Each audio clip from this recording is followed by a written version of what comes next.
Pai de amor, gosto tanto de ti. Pai de amor, gosto tanto de ti. Te amo, te quero e prostrado te adoro. Pai de amor, gosto tanto de ti. Meu Jesus amoroso, tu és.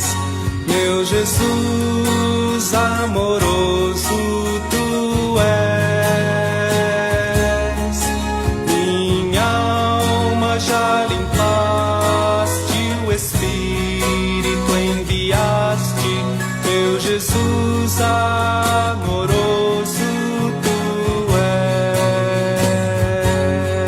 Santo Espírito Consolador, Santo Espírito Consolador, tu nos santificas, em nós sempre habitas. Santo Espírito Consolador, Pai de amor, gosto tanto de ti. Pai de amor, gosto tanto de ti. Te amo, te quero e prostrado te adoro. Pai de amor, gosto tanto de ti. Meu Jesus amoroso, tu és. Meu Jesus amoroso, tu és. Minha alma já limpaste, o Espírito enviaste. Meu Jesus amoroso, tu és. Santo Espírito Consolador, Santo Espírito Consolador, tu nos santificas, em nós sempre habitas. Santo Espírito Consolador, Pai de amor, gosto tanto de ti. Pai de amor, gosto tanto de ti. Te amo, te quero e prostrado te adoro. Pai de amor, gosto tanto de ti.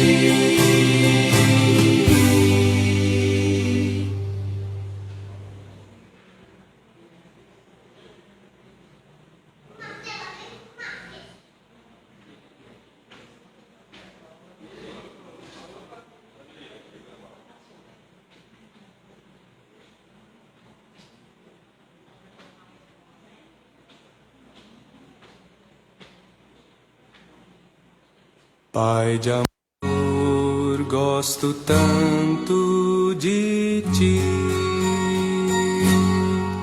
Pai de amor, gosto tanto de ti. Te amo, te quero e prostrado te adoro. Pai de amor, gosto tanto de ti. Meu Jesus amoroso, tu és. Meu Jesus amoroso, tu és. Minha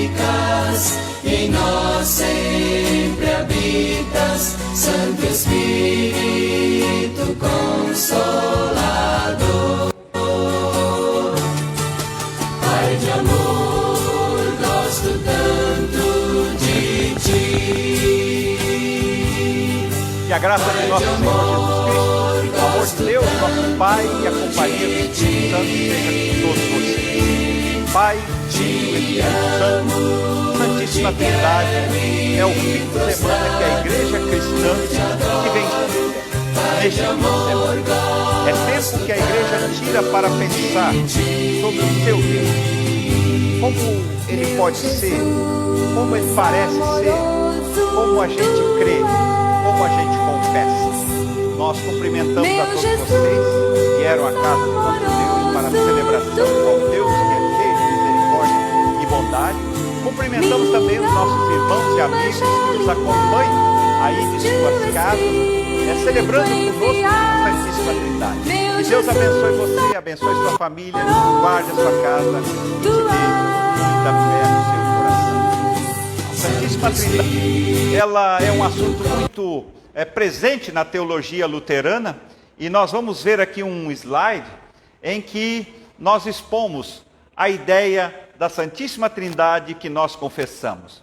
Nós temos aqui no centro a figura, o nome Deus. Deus é Pai, o Pai é Deus, o Filho é Deus, o Espírito Santo é Deus. O Espírito Santo não é o Pai não é o Filho não é o Espírito Santo. Ou seja, três pessoas distintas numa única essência divina, num único ser divino, que para nossa cabeça é complexo demais. A gente só fala assim, mas compreender e conceber é algo extremamente fora do nosso entendimento. Mas esse assunto sobre a Trindade, nós já temos na história. Passa aqui o slide para mim.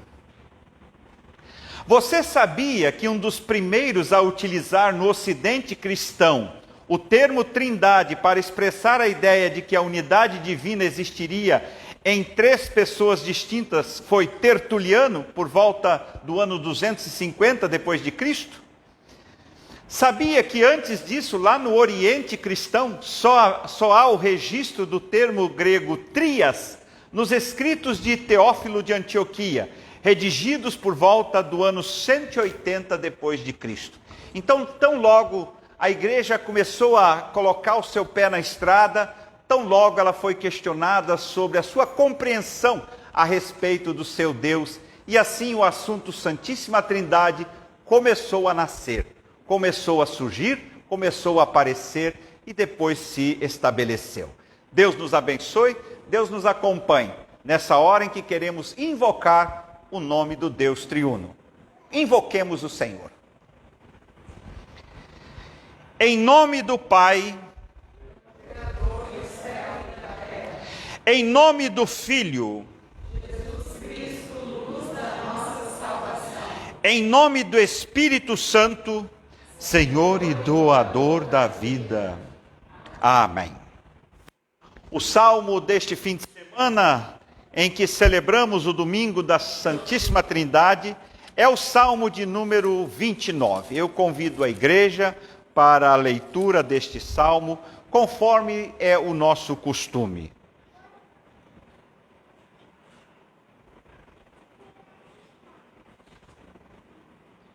É um salmo de Davi, e ele fala da presença e do poder de Deus no meio da sua natureza. Lemos de modo responsivo. Anjos, louvem a Deus o Senhor, louvem a sua glória e o seu poder. Deem ao Senhor a honra que ele merece. Curvem-se diante do Senhor, o Santo Deus, quando ele aparecer. A voz do Senhor é ouvida sobre as águas, o glorioso Deus troveja sobre os mares, e sobre os mares se ouve a sua voz. A voz do Senhor é cheia de poder e majestade. A sua voz quebra as árvores de cedro, quebra até os cedros dos montes Líbanos. Os montes Líbanos ele faz saltar como bezerros, o monte Hermon ele faz pular como um boi novo. A voz do Senhor faz brilhar o relâmpago. A sua voz faz tremer o deserto, o Senhor faz tremer o deserto de Cádiz. A voz do Senhor sacode os carvalhos e arranca as folhas das árvores. Enquanto isso, no seu templo, todos gritam glória a Deus. O Senhor Deus reina sobre as águas profundas. Como rei, ele governa para sempre. O Senhor dá força ao seu povo e abençoa, dando-lhe tudo o que é bom. Palavra do Salmo número 29. A igreja pode sentar-se enquanto nós louvamos a Deus cantando o hino.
Sempre nos encanta, encantou a milhões de pessoas no decorrer da história. Por quê? Porque Ele é um Deus que desce, Ele é um Deus imanente, Ele é um Deus que se envolve com o ser humano, é o Deus das provisões. Ele providencia o nosso sustento diário, Ele providencia a renovação e a santificação da nossa vida, e Ele providencia nossa maior necessidade, que é o perdão para a culpa que nos atormenta. O nosso Deus é maravilhoso. Ele é cheio de misericórdia. Se há um pecado, Ele logo quer retirar. Se há um pecado, Ele logo quer perdoar. Para que vivamos de modo bem-aventurado, felizes, providos, sem necessidades. Assim como diz o Salmo 23. O Senhor é o meu pastor, nada me faltará. Por isso vamos buscar na providência divina o perdão para os nossos pecados. Colocamos-nos de pé e confessamos a Deus. Compadece-te de nós, ó Deus, segundo a tua benignidade, e segundo a multidão das tuas misericórdias, apaga as nossas transgressões. Lava-nos completamente da nossa iniquidade e purifica-nos do nosso pecado. Pois conhecemos as nossas transgressões e o pecado está sempre diante de nós. pecamos contra ti somente, e fizemos o que é mal perante os teus olhos. Purifica-nos e ficaremos limpos. Lava-nos e ficaremos mais alvos que a neve. Amém. Cantamos de pé o louvor Alvos mais que a neve.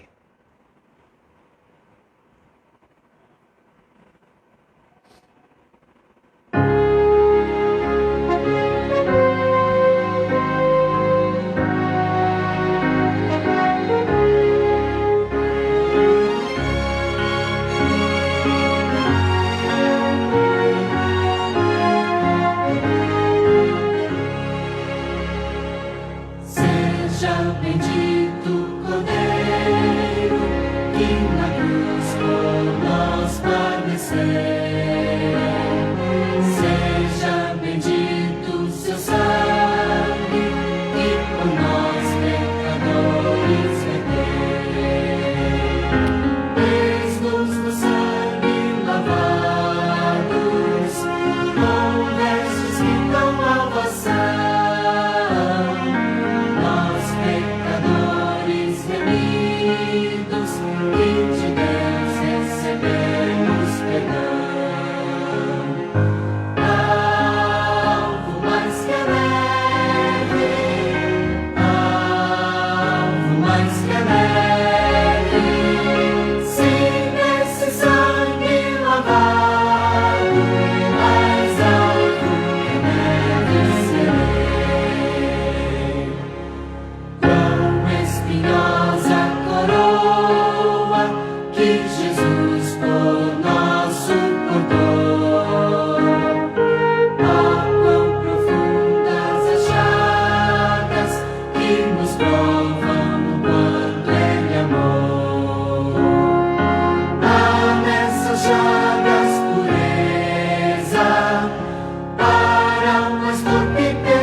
Irmãos, assim diz o Senhor: eu apago as tuas transgressões por amor de mim mesmo, e dos teus pecados não me lembro mais. Irmãos, Deus ouviu a nossa confissão e nos concedeu o perdão por causa do sangue de Jesus derramado na cruz. Deus está em paz conosco. Vamos em paz, em nome do Pai, e do Filho, e do Espírito Santo. Amém. A igreja pode sentar-se, eu convido a Kátia, e ela vai dirigir a leitura bíblica que está registrada no livro do profeta Isaías, capítulo 6, versículos 1 até 8. Isaías 6, 1 até 8, é o texto do chamado do profeta Isaías. Vamos então receber esta palavra. Isaías é chamado para ser profeta. No ano em que o rei Uzias morreu, eu vi o Senhor sentado num trono alto e elevado. O seu manto se estendia pelo templo inteiro, e em volta dele estavam serafins. Cada um deles tinha 6 asas. Com 2 eles cobriam o rosto, e com 2 o corpo, e com as outras 2 voavam. Eles diziam em voz alta um para os outros: Santo, Santo, Santo é o Senhor Todo-Poderoso. A sua presença gloriosa enche o mundo inteiro. O barulho das vozes dos serafins fez tremer os alicerces do templo, que foi ficando cheio de fumaça. Então eu disse: Ai de mim, estou perdido, pois os meus lábios são impuros e moro no meio de um povo que também tem lábios impuros. E com os meus próprios olhos vi o Rei, o Senhor Todo-Poderoso. Aí um dos serafins voou para mim, segurando com uma tenaz uma brasa que havia tirado do altar. Ele tocou a minha boca com a brasa e disse: Agora que esta brasa trocou os seus lábios, as suas culpas estão tiradas e os seus pecados estão perdoados. Em seguida ouvi o Senhor dizer: Quem é que eu vou enviar? Quem será o nosso mensageiro? Então respondi: Aqui estou eu, envia-me a mim. Amém. Esta é a palavra do profeta Isaías para a igreja neste fim de semana do Domingo da Santíssima Trindade. Nós glorificamos a Deus com as doxologias que serão transmitidas agora.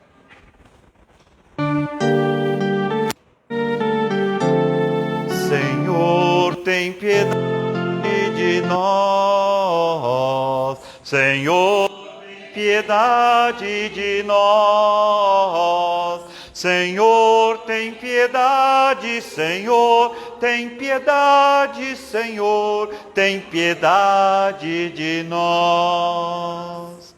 Cristo tem piedade de nós. Cristo tem piedade de nós.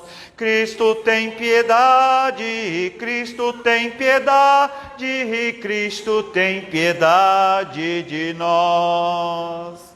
Senhor, tem piedade de nós. Senhor, tem piedade de nós. Senhor, tem piedade, Senhor, tem piedade, Senhor, tem piedade de nós.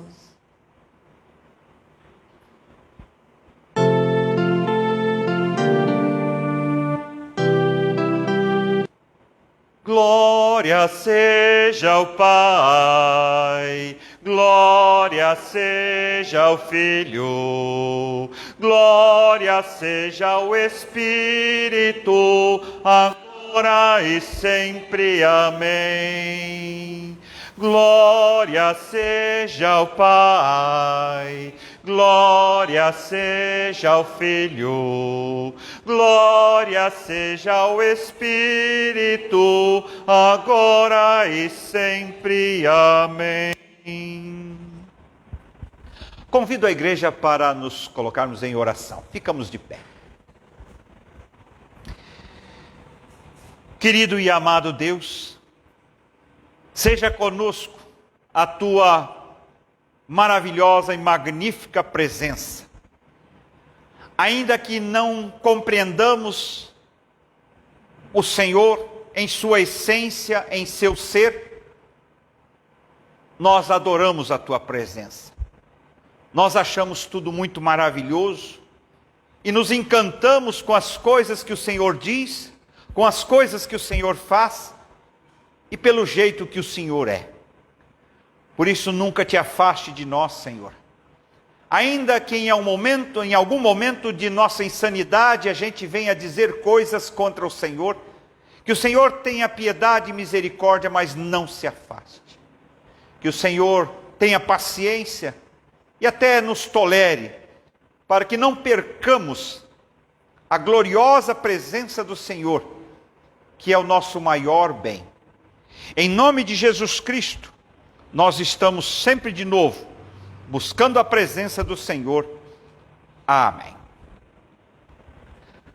O Evangelho Santo de nosso Senhor Jesus Cristo está registrado em João, no capítulo 3, versículos de 1 até 17, quando Jesus e Nicodemos têm o seu famoso encontro.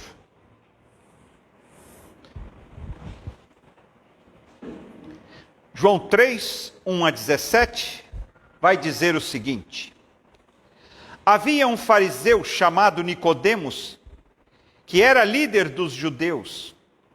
Uma noite ele foi visitar Jesus e disse: Rabi, nós sabemos que o Senhor é um mestre que Deus enviou, pois ninguém pode fazer esses milagres se Deus não estiver com ele.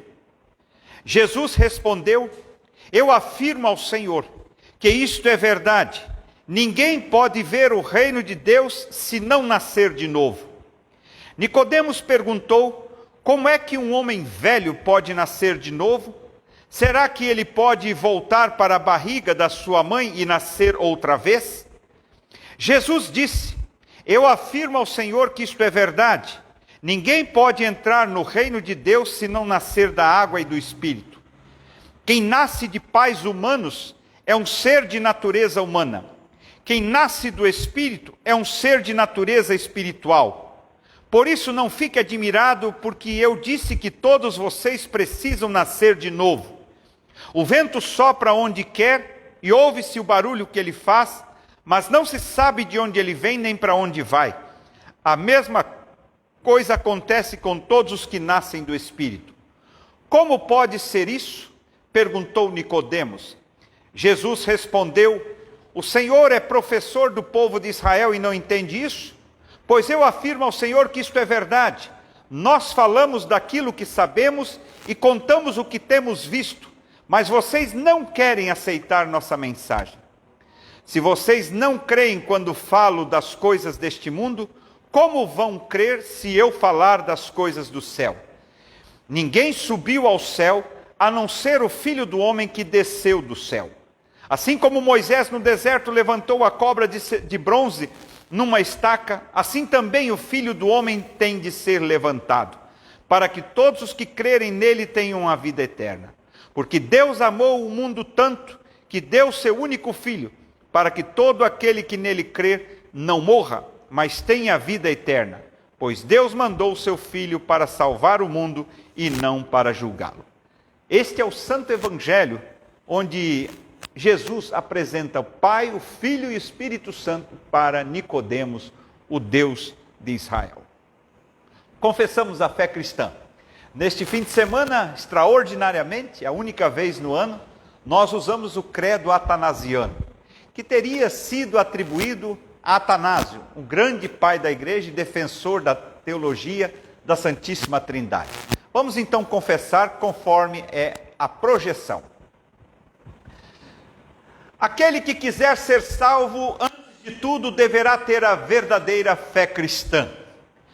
Aquele que não a conservar em sua pureza, sem dúvida perecerá eternamente. E a verdadeira fé cristã é esta: que honremos um único Deus na Trindade e a Trindade na unidade, não confundindo as pessoas, nem dividindo a substância divina. Pois uma é a pessoa do Pai, outra a do Filho e outra a do Espírito Santo.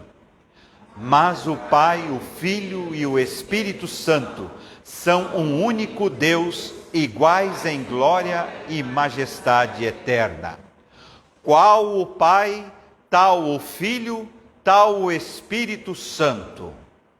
O Pai é incriado, o Filho é incriado, o Espírito Santo é incriado.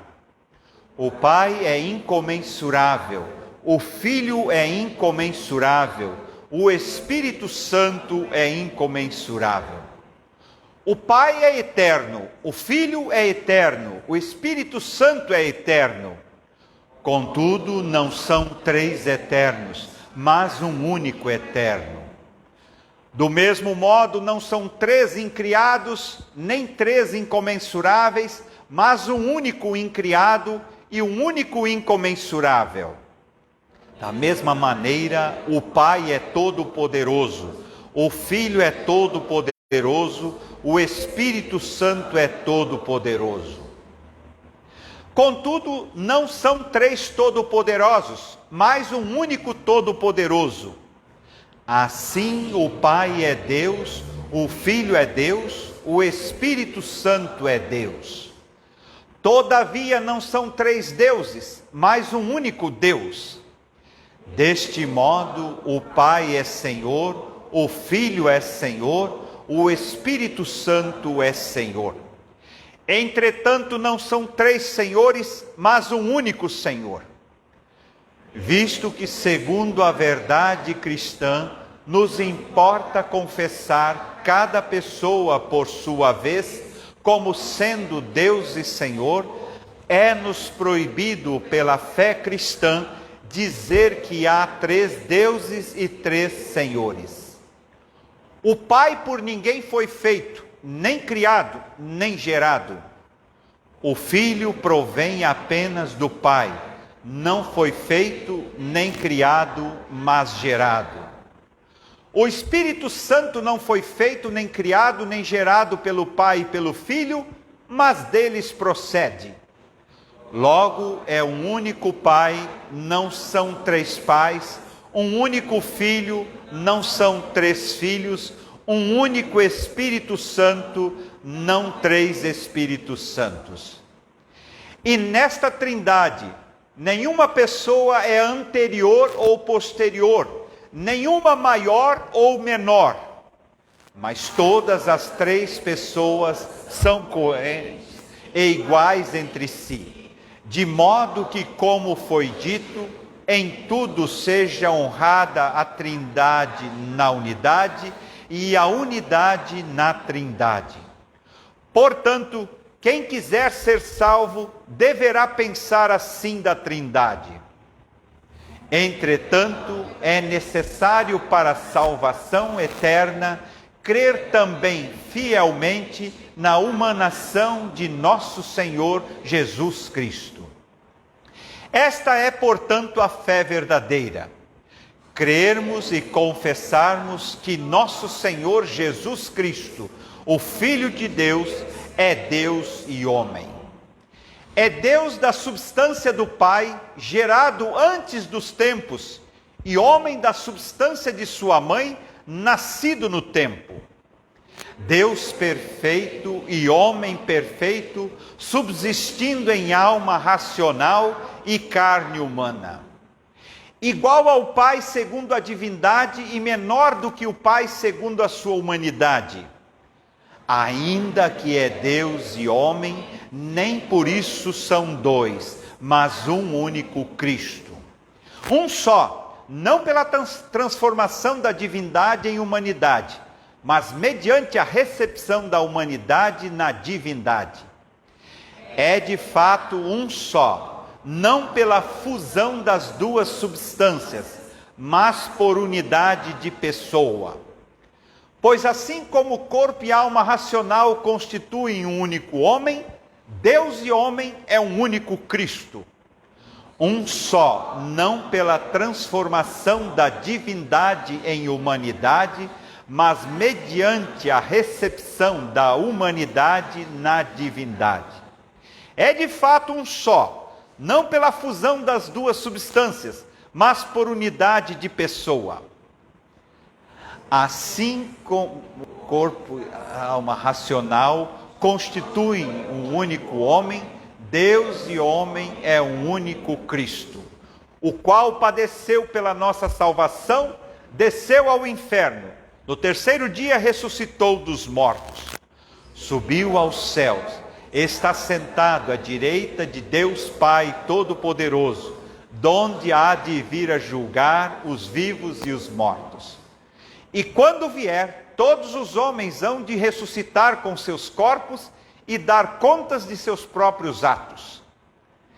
E aqueles que fizeram o bem irão para a vida eterna, mas aqueles que fizeram o mal para o fogo eterno.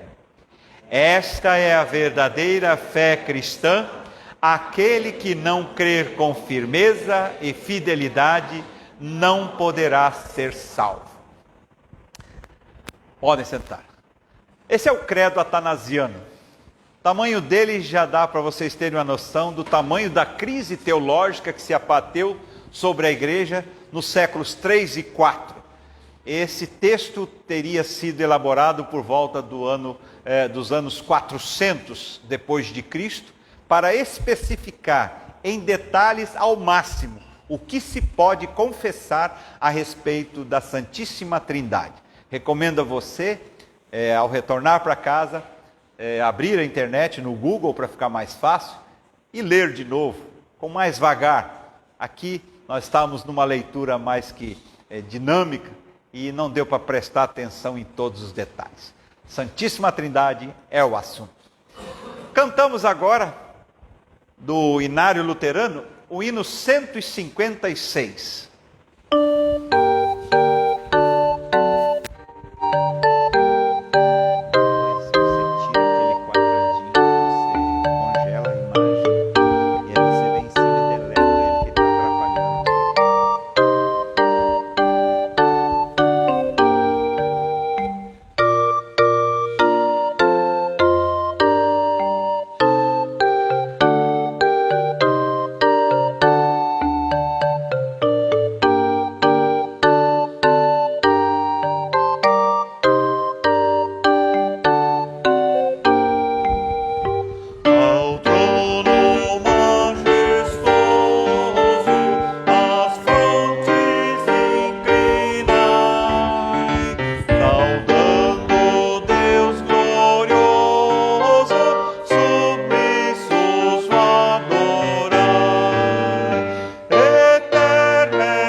Que a graça de nosso Senhor Jesus Cristo, o amor de Deus nosso Pai e a companhia do Espírito Santo sejam com todos nós, não só enquanto nós meditamos a respeito da palavra, mas enquanto vivemos.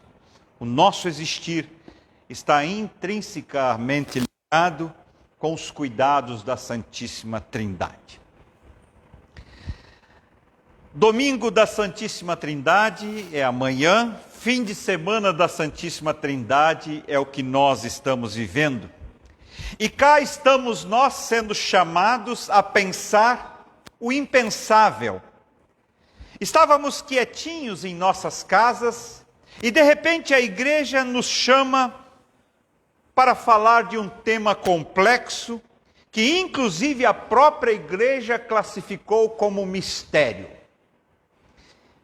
E quando a gente tenta buscar uma informação, escolhe abrir a internet e ir lá no Google, nós vamos perceber quanta leviandade, quanta malícia e irresponsabilidade de pessoas referindo-se, tratando, falando deste tema que é tão sagrado para nós cristãos. É lamentável o que se vê na internet, a maneira debochada, a maneira asquerosa com que muita gente se relaciona com esse assunto. Desconhecem a história da igreja, não se dão ao trabalho de ler, pesquisar melhor a história da teologia. Aliás, e por falar em história da teologia, existe um bom livro chamado História da Teologia, do Bengt Haglund.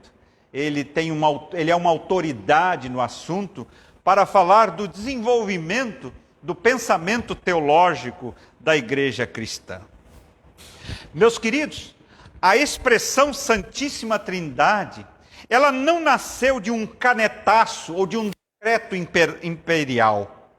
Ela foi surgindo e se formando e sendo consolidada à medida que a igreja avançava na evangelização pelo mundo afora e era requerida a respeito do seu Deus que estava sendo ensinado pelas cidades, pelos países. A doutrina da Santíssima Trindade, ela foi se consolidando à medida em que os concílios eram convocados e realizados para pensar o assunto. Se hoje há um monte de bandoleiros, naquela época havia muita gente séria, tratando com muita consagração temas tão difíceis, tão polêmicos. E a igreja, ela foi tratando do tema Deus com muita responsabilidade. E eu até diria que a consolidação da doutrina da Santíssima Trindade foi um parto doloroso, um parto longo, até chegar a um tempo em que eles diziam, olha, isso é o máximo que se dá para dizer a respeito do Deus que estava na boca de Jesus Cristo. Os cristãos não inventaram isso. Eles tão somente replicaram as falas e os ensinos que Jesus Cristo trazia enquanto estava com eles ali na região da Palestina. Jesus falou de Santíssima Trindade. Os apóstolos, os discípulos, replicaram esse assunto nas suas epístolas, nas suas pregações, nas suas tratativas, e muitas vezes buscaram apoio em Moisés e os profetas para poder mencionar esse assunto. Hoje mesmo, Isaías 6 foi lido aqui pela Kátia, e lá é dito, Santo, Santo, Santo Senhor Deus dos exércitos. E desde muito cedo, desde Pentecoste mais especificamente, a igreja concebia e anunciava o Pai como Deus, o Filho como Deus, o Espírito Santo como Deus em equivalência, porém um só Deus. No primeiro século surgiu um livretinho, que era uma espécie de manual de catecismo chamado Didaquê. Você acha ele na internet, texto integral, é só procurar. E a Didaquê vai mencionar em algumas vezes rituais e cerimônias da igreja que traziam a expressão em nome do Pai e do Filho e do Espírito Santo. Lá no Oriente cristão, na região que hoje nós chamamos de Turquia, por volta do ano 180 depois de Cristo, o Teófilo de Antioquia, ele registrava as suas cartas, seus escritos, e ele trazia em algumas delas a expressão trias, a expressão grega trias, quando ele queria falar de Deus, demonstrando assim uma ideia já brotante da expressão Santíssima Trindade para poder se referir ao Deus da igreja cristã. Já no Ocidente cristão, um dos primeiros a utilizar o termo Trindade foi Tertuliano. Tertuliano, ele usou essa expressão para exaltar a unidade divina onde existia e coexistiam três pessoas distintas. E assim, a expressão foi se desenvolvendo no decorrer dos dias, dos meses e dos anos e séculos. Mas foi por causa de uma expressão usada por Tertuliano que a crise teológica ela se alargou, e ela tomou proporções muito grandes, e se arrastou por quase 3 séculos. O Tertuliano ele usou um conceito chamado monarquia, para poder assim falar sobre a unidade e a hegemonia desse Deus que os cristãos confessavam. E aí deu origem ao movimento chamado monarquianismo, que é o principal movimento ao lado do arianismo nas crises teológicas a respeito do Deus dos cristãos. O monarquianismo, desenvolvido por alguns teólogos da época, ele negava a existência e a ideia da Trindade. Um desses, o primeiro deles, foi Teódoto, lá pelo ano 190. O Teódoto ele desenvolveu uma teologia chamada monarquianismo dinamista. Ele dizia o seguinte: Jesus era apenas um homem que recebeu capacidades especiais. Ou seja, no dia do batismo, Jesus estava na água e o Cristo desceu e se apossou dele e com todas as potencialidades divinas agia através de Cristo. Havia duas figuras distintas ali e Cristo era o Messias presente por diversos momentos na vida do Jesus. Teódoto e sua teologia foram questionados pela igreja e ele acabou sendo excomungado, mas o Paulo de Samosata continuou a sua teologia, levou ela adiante e também foi excomungado na cidade de Antioquia. O assunto era quente, o assunto era empolgante, grandes debates, opiniões apaixonadas iam se sobrepondo umas às outras, e 3 outros cristãos entraram na confusão também. Um tal de Noeto, Praxéias e o Sabélio. Um sucedendo ao outro em momentos e lugares distintos, trabalhavam a ideia de um monarquianismo modalista. Ou seja, o que eles ensinavam? O Pai, o Filho e o Espírito Santo são uma pessoa, uma só substância. Porém, eles se apresentavam com jeitos diferentes em tempos diferentes. Por exemplo, ele fala das facetas de Deus. O primeiro apareceu como um pai criador, depois ele assumiu a faceta do Filho Salvador, e depois ele veio na pessoa, na imagem, na figura do Espírito Santo. Mas era o mesmo Deus, o único Deus, com aparências e aspectos diferentes. O Sabélio ele dizia assim: Deus foi personificado na Escritura de várias maneiras, segundo a necessidade do momento. E assim as teologias iam se sobrepondo, os debates iam se alargando. O problema principal das teorias é que elas atingiam cheio a questão da divindade da figura chamada Jesus Cristo. Jesus Cristo, segundo nós o cremos, ele era Deus e homem desde o ventre de Maria. Naquele tempo, para muitos desses teólogos, influenciados pela filosofia grega, essa coisa do divino se encarnar e se fazer presente como se ensinava, isso não existia, era impossível. Num caso, o Cristo ocupou um humano e lhe deu dons especiais. No outro caso, Cristo era apenas uma faceta de Deus, um jeito de Deus se apresentar ao mundo. Muita gente falou, muita gente ensinou, muita gente escreveu, muitos bispos se posicionaram, mas quem bateu o martelo e fechou o assunto foi um composto de 3 teólogos, Orígenes, Novaciano e Metódio. Esses 3, eles elaboraram a teologia, que assim foi dando a base para o credo niceno e depois o credo atanasiano e a teologia da Santíssima Trindade até os dias de hoje. O Orígenes ele trouxe a doutrina da pré-existência do Filho. O Filho já estava pré-existente. Novaciano ele distinguiu a divindade e a humanidade de Cristo, e o Metódio ele ampliou a teologia de Orígenes. Portanto, quando tudo parecia que estava se encaminhando para solucionar a questão da Santíssima Trindade, eis que surge Ário. Eis que surge Ário. A violenta controvérsia chamada arianismo. Ário era um presbítero na cidade de Alexandria. Ele, muito influente, né, muito capaz, ele, banhado pela filosofia grega, ele veio de novo com a questão de que é muito difícil haver presença de divindade na humanação. Ele tinha muita dificuldade de entender e aceitar isso, e ele então ensinava que Jesus não podia ser Deus no sentido pleno. Ele era uma parte da criação e que de vez em quando Deus lhe concedia algumas capacidades especiais. Ário gerou muita turbulência na igreja.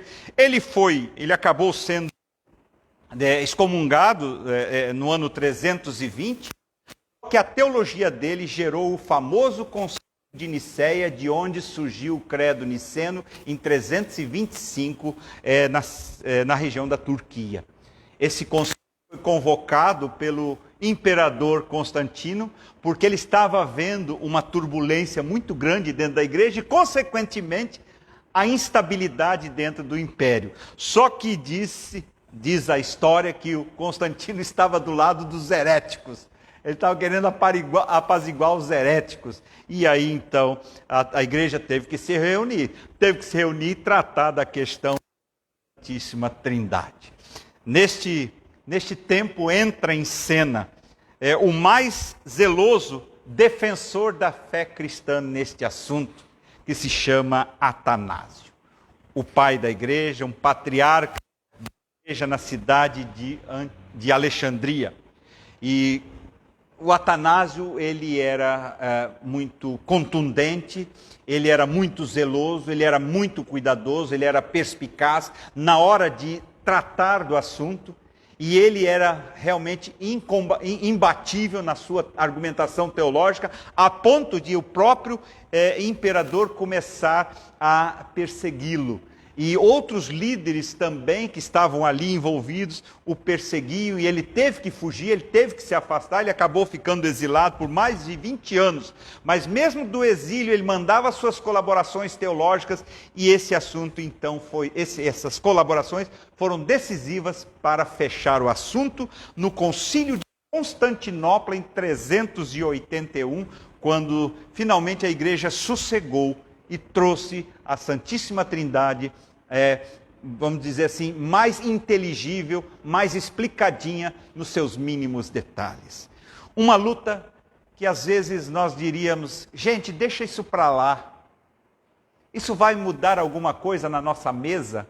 Vai mudar alguma coisa? Muitas vezes se trata coisas importantes com frases assim. Uma luta que vale a pena.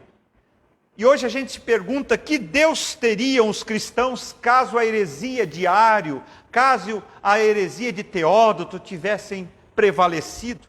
Se os cristãos tivessem feito o corpo mole e deixado aquilo por aquilo mesmo, cada um pense o que quiser.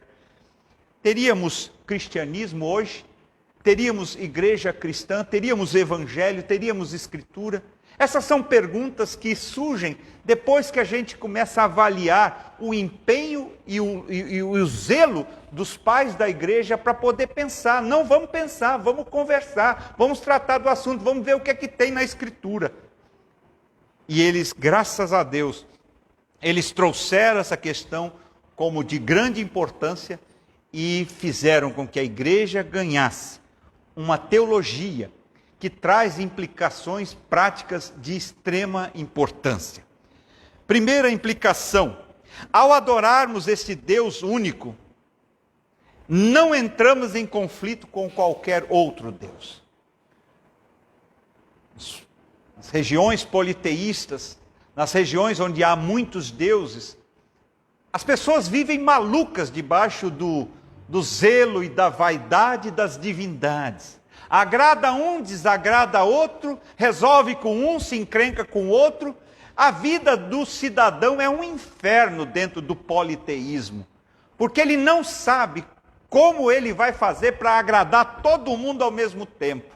Então, quando você traz a teologia do Deus único, você coloca o cidadão que já está fragilizado por conta da sua existência, numa condição de conforto, de sossego, porque ele trata com aquele Deus, e aquele Deus é um Deus imanente, ele vem e resolve a sua vida, ele interfere na sua vida, ele invade a sua vida e ali deposita suas bênçãos, deposita seus cuidados.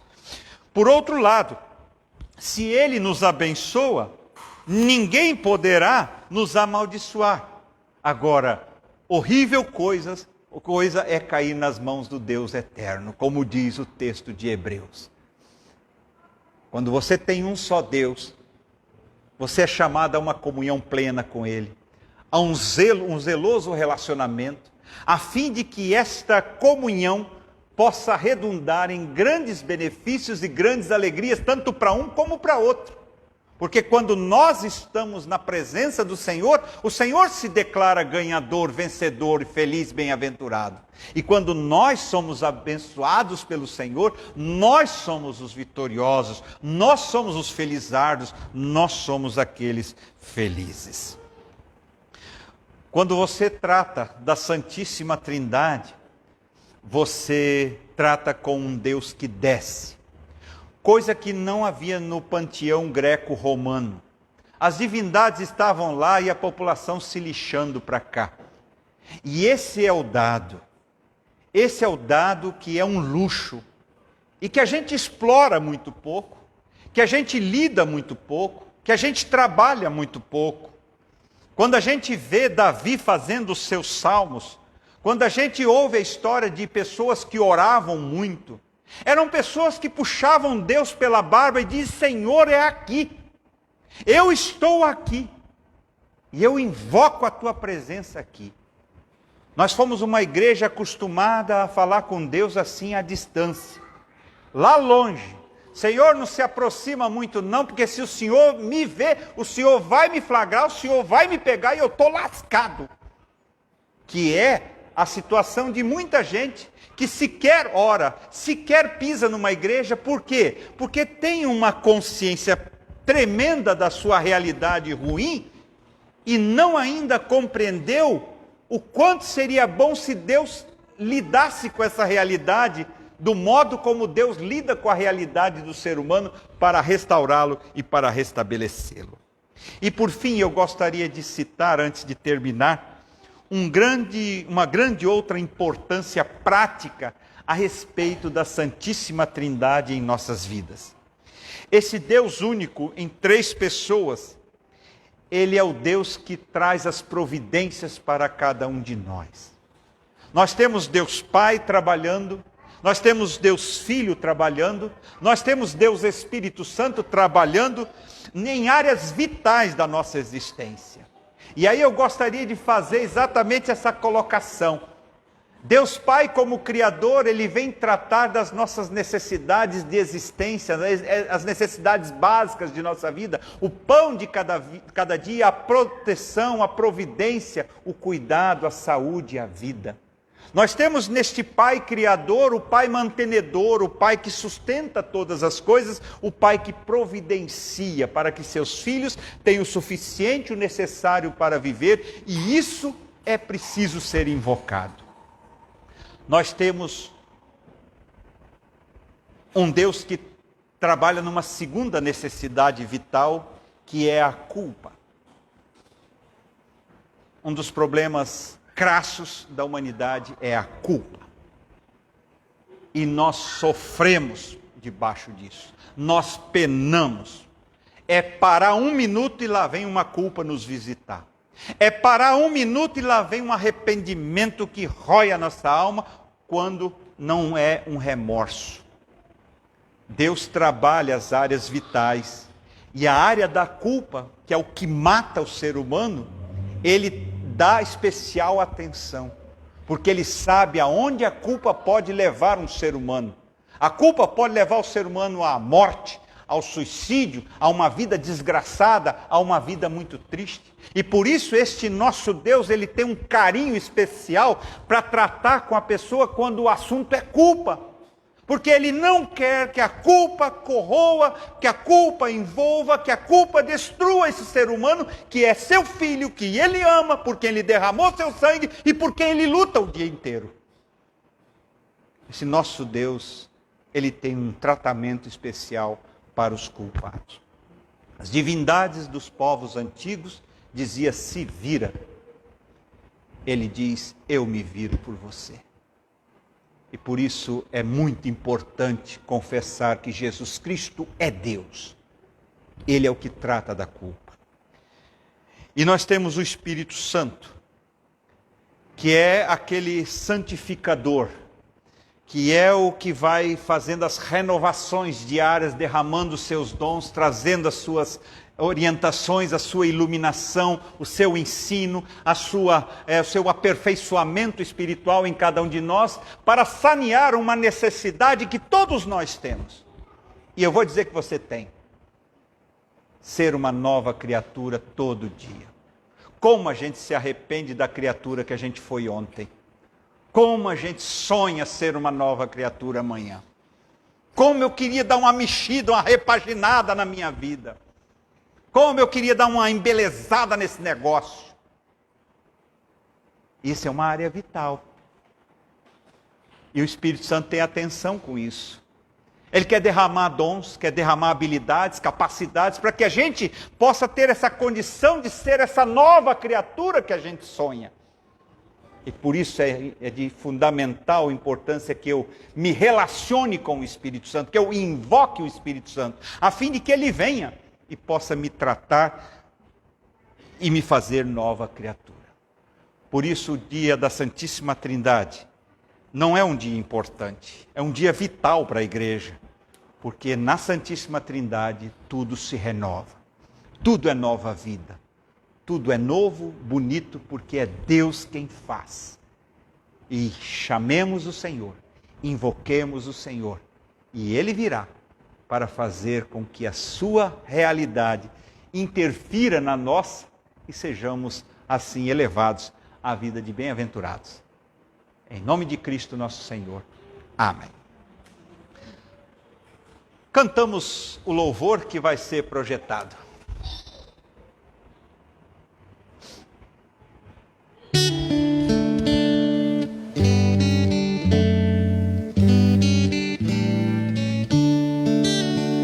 A começar em mim, quebra corações, para que sejamos todos um, como tu és em nós. A começar em mim, quebra corações, para que sejamos todos um, como tu és em nós. Onde há frieza que haja amor, Onde há ódio, perdão, para que teu corpo cresça assim, Como a perfeição, a começar em mim, quebra corações, para que sejamos todos um, como tu és em nós. Onde a frieza que haja amor, onde há ódio, perdão, para que teu corpo cresça assim, como a perfeição, a começar em mim, quebra corações, para que sejamos todos um, como tu és em nós. A começar em mim, quebra corações, para que sejamos todos um, como tu és em nós. Cantaremos agora um louvor, e esse louvor é o hino da Juventude Evangélica Luterana do Brasil, o famoso Juventude Luterana. E este hino vai ser cantado no momento da entrega das ofertas no altar, e também em louvor a Deus pelos 96 anos da Juventude Evangélica Luterana do Brasil. A Gelbi, ela comemora o seu aniversário agora, dia 31 de maio. Né? Começou em 1925, num lugarzinho chamado Picada Hearts, lá nos fundão do Rio Grande do Sul. E vem abençoando muitos jovens, vem fazendo muitos filhos de Deus adorar o nosso Deus. E por isso, hoje é dia de louvor a Deus pelo aniversário da Gelbi.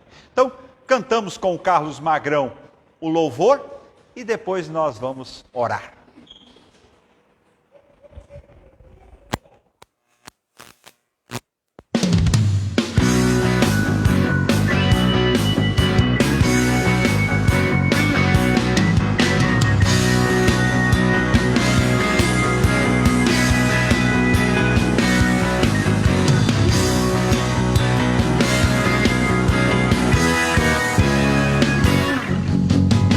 Juventude luterana, força em santa união. Segue a Jesus Cristo, mestre nosso fiel pendão. Juventude em toda parte, desde a serra e o mar. Ora e trabalha pela igreja e o lar.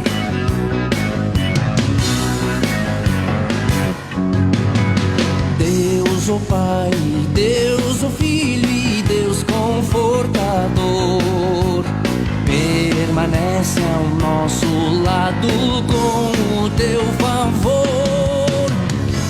Abençoa a fé e as obras, faz o reino vir.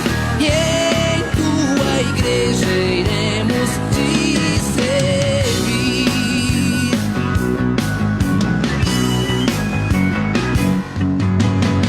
Guia-nos na luta avante para o céu, Jesus, com os pais que agora vivem na perene luz.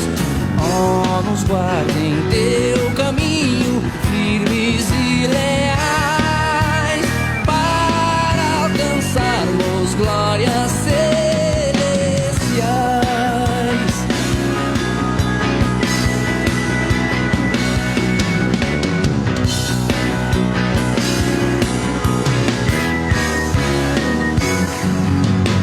Guia-nos na luta avante para o céu, Jesus, com os pais que agora vivem na perene luz.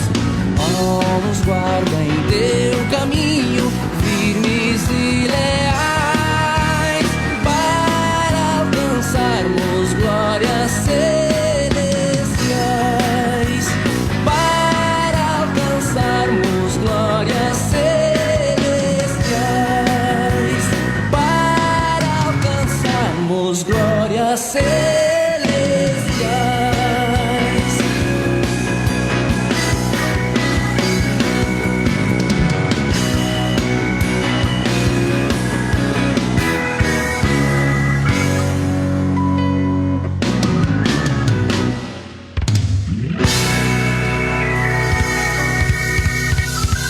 Parabéns à Juventude Evangélica Luterana do Brasil, que tem correspondido e respondido ao amor de Deus, tem servido a Deus de múltiplas maneiras e de todas as formas tem trabalhado para levar o Evangelho e a consolação de Jesus Cristo a todas as pessoas. Então, parabéns a todos os jovens que são os jovens que já foram jovens da Juventude Evangélica Luterana do Brasil, né?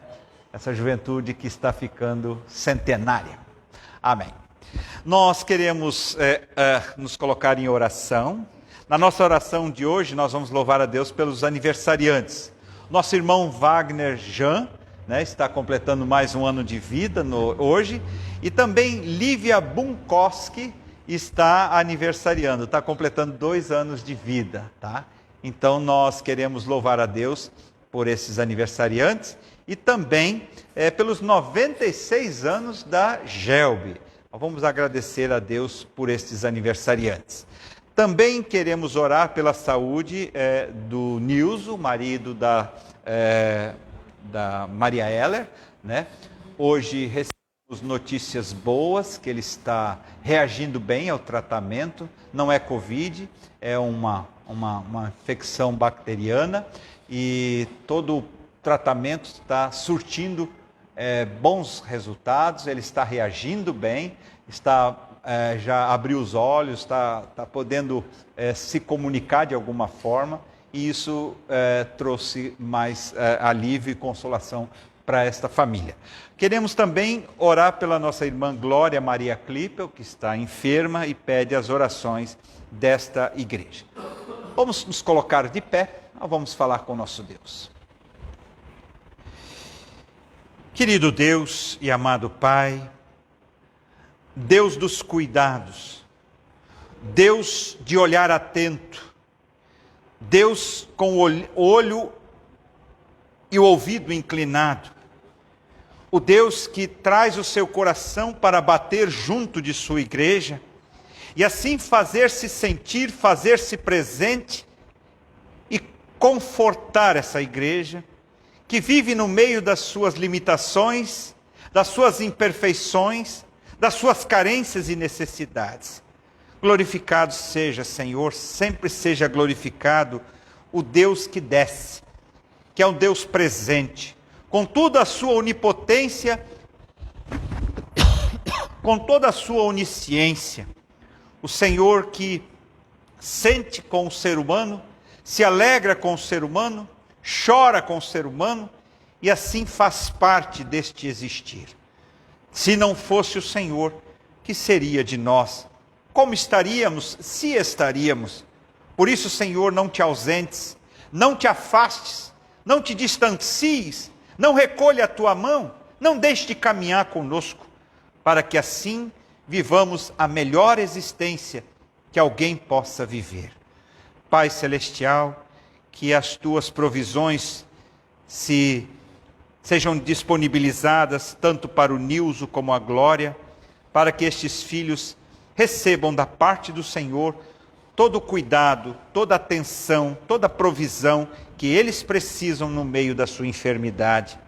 Que o Senhor seja presente com todas as pessoas que estão enlutadas, que estão entristecidas, que estão passando por momentos emocionais graves, pessoas que estão vivenciando problemas complicados, pessoas que estão passando necessidades, pessoas que estão desempregadas, pessoas que vivem diversos transtornos e precisam da mão do Senhor para estabilizar e dar novamente organização e ordem à sua vida.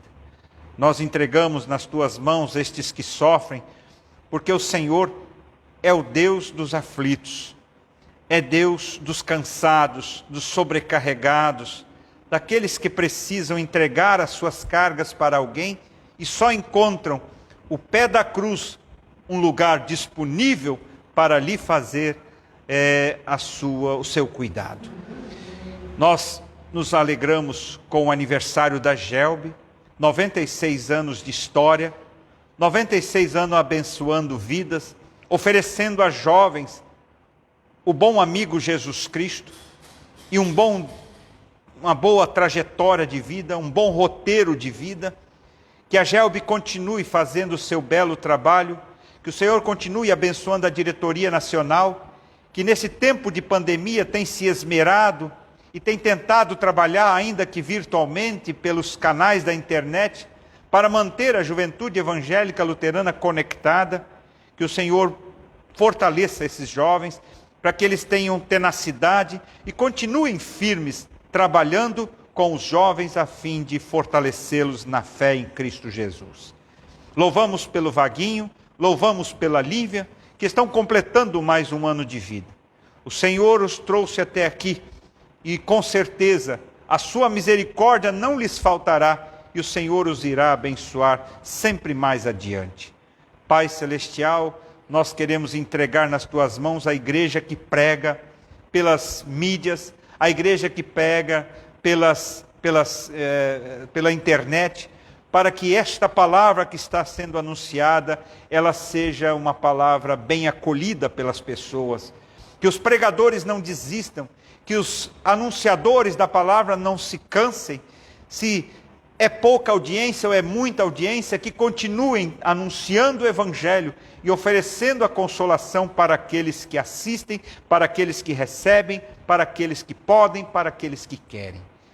Que o Senhor continue conosco na Santa Ceia no dia de hoje, quando nós queremos receber junto com o pão e o vinho o corpo e o sangue de Jesus.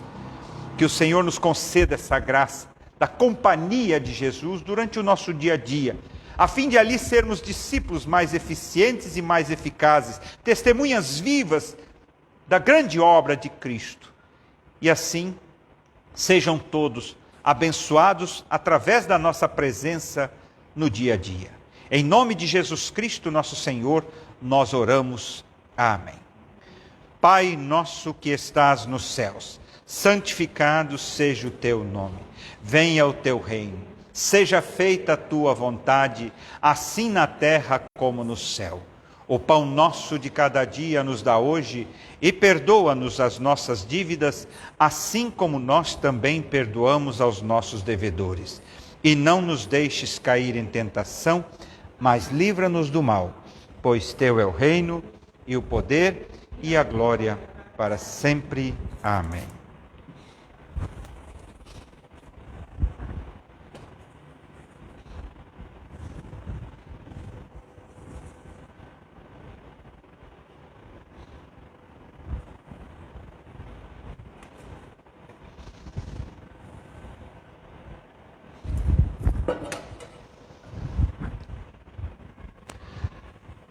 Para a igreja é sempre dia de Santa Ceia.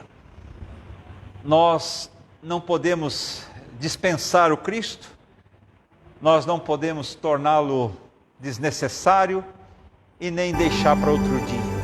Quando Cristo vem, nós o acolhemos. Por isso hoje é dia de Ceia do Senhor. Nós vamos preparar a celebração da Santa Ceia agora, mediante a oração que vamos fazer. Bendito seja o Senhor, que nos dás o pão e o vinho.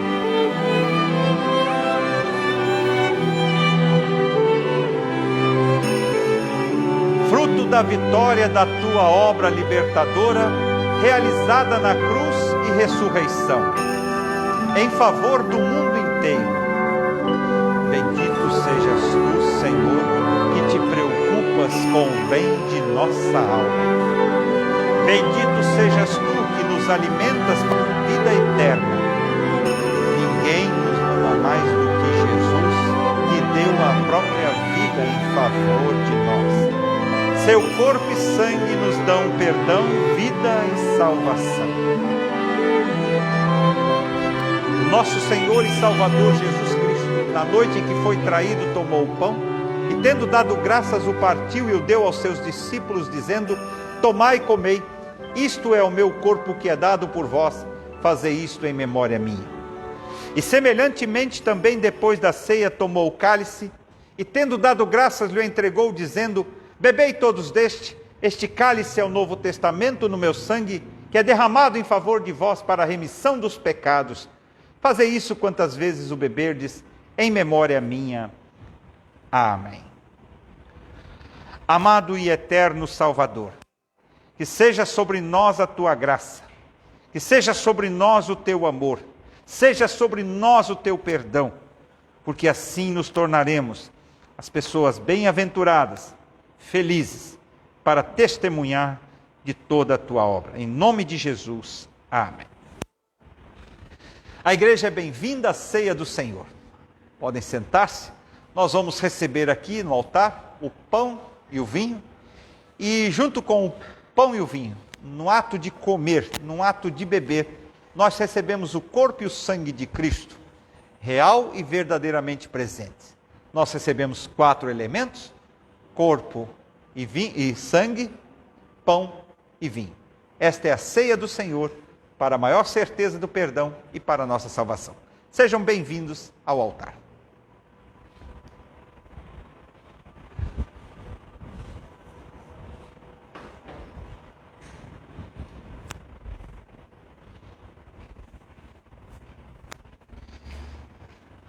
Dona Almerinda, seja bem-vinda à ceia do Senhor. Toma e come, isto é o corpo de Cristo dado para o perdão de pecados. Kátia, toma e come, isto é o corpo de Cristo dado para o perdão de pecados. Wallace, toma e come, isto é o corpo de Cristo dado para o perdão de pecados.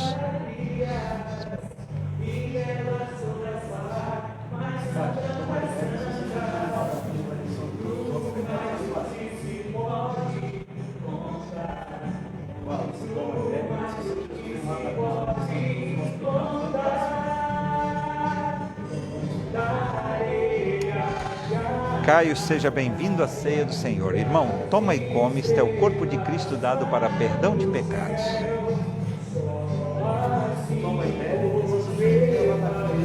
Ei, boa noite, irmão. Toma e come, este é o corpo de Cristo dado para o perdão de pecados.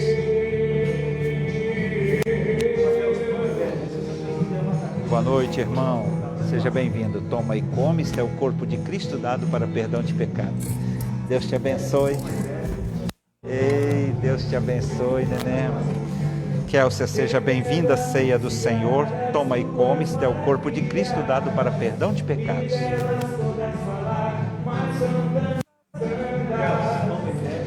Irmão, seja bem-vindo à ceia do Senhor. Toma e come, este é o corpo de Cristo dado para pecados.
Fala a todos que encontrares no teu caminho.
que encontrares no teu caminho.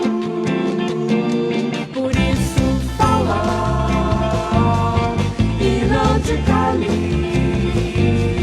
Fala a todos que encontrares no teu caminho.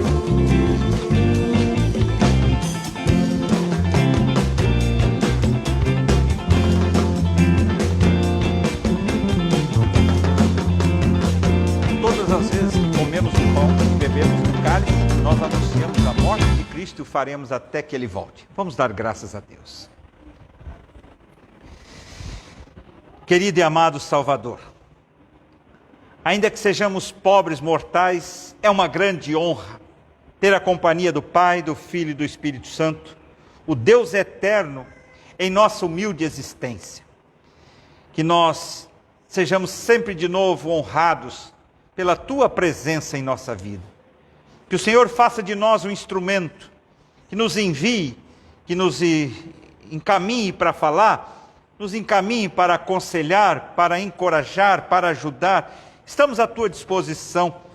E como Isaías, dizemos: eis-me aqui, Senhor, envia-me a mim, e nós iremos. Em nome de Jesus Cristo. Amém. O Senhor te abençoe e te guarde. O Senhor faça resplandecer o seu rosto sobre ti e tenha misericórdia de ti. O Senhor sobre ti levante seu rosto e te dê a paz. Amém, amém, amém. Muito bem, nós assim encerramos este culto, a igreja pode sentar-se. Nós cumprimentamos a todos vocês com a paz de nosso Senhor Jesus Cristo. Cumprimentamos também os nossos amigos e irmãos que estiveram conosco, ainda que virtualmente, mas é sempre muito bom saber que nós temos a sua companhia. Nós temos o seu amém, nós temos o seu louvor, nós temos a sua atenção, a sua voz, junto com a nossa, trabalhando para a glorificação do nosso Senhor e Salvador. Nós cumprimentamos a igreja que também veio aqui. Hoje nós tivemos várias crianças, vários bebês, e eu quero chamar a atenção para essa dádiva, né? São crianças que vêm à casa do Senhor e nós temos a oportunidade de dar aula de escola dominical. Então eu chamo as professoras, vamos pensar aí num trabalho cuidadoso com os protocolos e tal, para que elas recebam essa palavra do Senhor quando elas vêm à casa do Senhor. Estava aqui também, acho que é o Mateus ou o Lucas, né? É o Mateus estava aqui, deve estar cuidando do sobrinho lá dentro, né? Então, a ele o nosso abraço, seja bem-vindo, que Deus o abençoe, tá bem? Irmãos, Deus os guarde, Deus os abençoe. Amanhã esse culto vai ser retransmitido às 9 horas da manhã, para aqueles que não puderam, de repente, acompanhar o culto hoje, por uma questão técnica no dia de amanhã. E à noite nós temos culto em Vale Encantado e Terra Vermelha, né? Deus abençoe essas programações para que a sua palavra continue tendo livre curso. Um abraço, que Deus abençoe, fiquem todos à vontade, cumprimentem-se, né? Sem muito abraço, sem muito beijo, né? Tá bom, tchau, tchau.